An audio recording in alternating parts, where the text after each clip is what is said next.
Today we can learn topic Needham-Scoder protocol. The term Needham-Scoder protocol can refers to one of the two communication protocol intended for use over an insecure network, both proposed by Roger Needham and Michael Scoder. The first one, the Needham-Scoder symmetric key protocol, is based on symmetric encryption algorithm. It forms the basis for Kerberos protocol. This protocol aims to establish a session key between two parties on a network, typically to protect further communication. And the second one is the Needham-Scoder public key protocol based on public key cryptography. This protocol is intended to provide mutual authentication between two parties communicating on a network, but in its proposed form is insecure.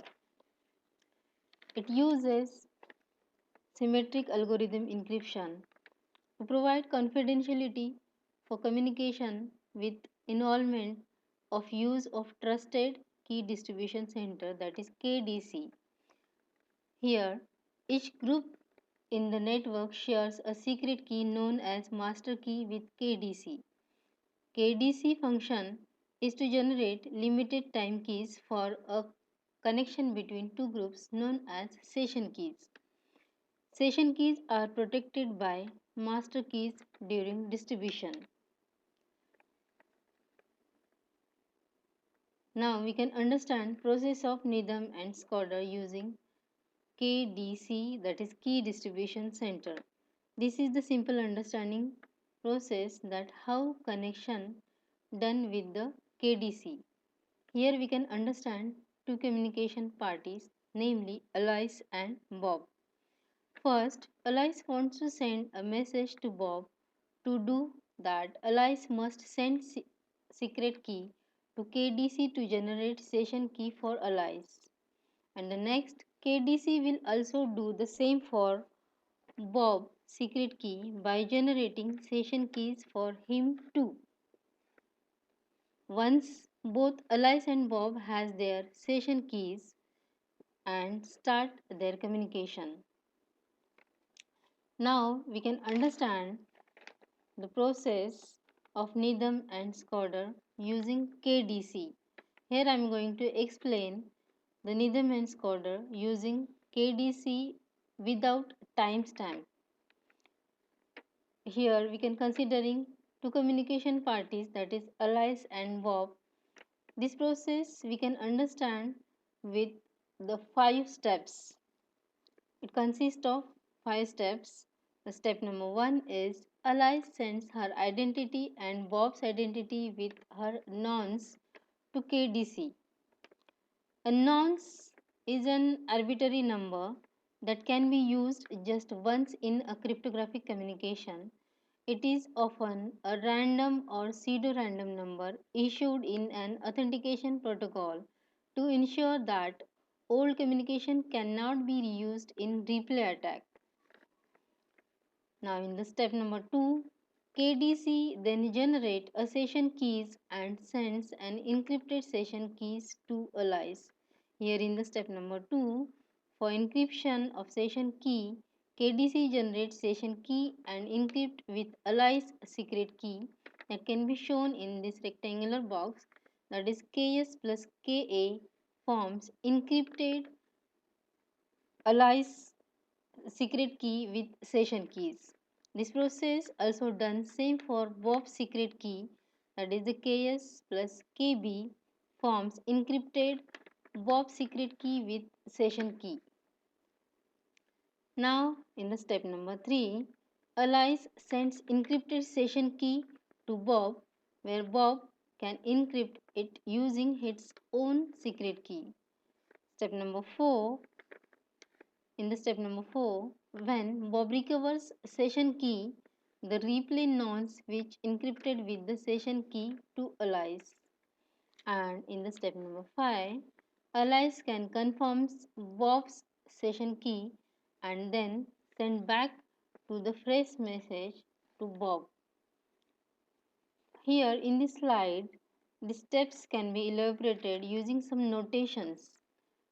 In the step number 1, here A, that means Alice, can send identity of Alice and Bob with a nonce message N1, and that can be elaborated using notation ID, that is the identity of Alice and identity of Bob with a nonce message.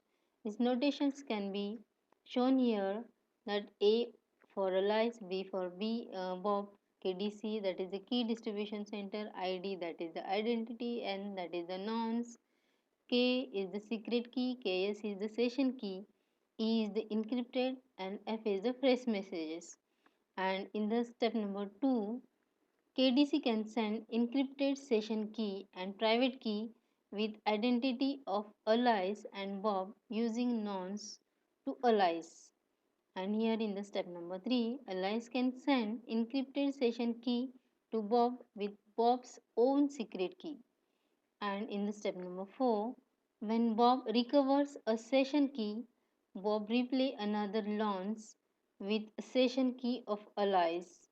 And in the step number 5, here Alice can confirm Bob's session key and then send back fresh message to Bob.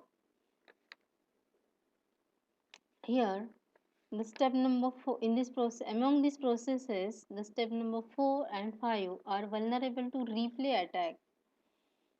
Here we can consider X is an attacker, is compromised, and old session key KS. X has observed and recorded step number 3, can impersonate Alice and track Bob using old key by replaying step number 3. If X can intercept handshake message in step number 4, then it can impersonate Alice's response in step number 5. From this point on, X can send bogus messages to Bob that appears to Bob to come from Alice using an unauthenticated session key. To overcome this weakness of Needham's Coder protocol is modified to include the addition of timestamp to step number 2 and 3.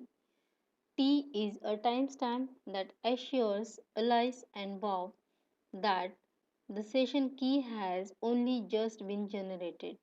Thus, both Alice and Bob know that key distribution is a fresh exchange. The timestamp T is encrypted using secure master keys.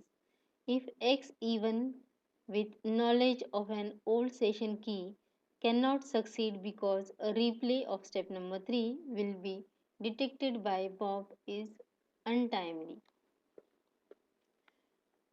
The improved protocol is suppress replay attack and solve the problems in Needham's Coder authentication protocol.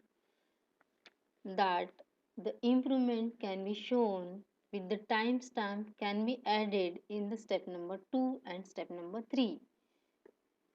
Suppose that Alice and Bob establish a session using improved protocol and then conclude that session. Subsequently, but within the limit established by the protocol, Alice desires a new session with Bob. When Bob receives the message in step number 1, it verifies that ticket has not expired. The newly generated nonce assures each party that there is no replay attack. Thank you.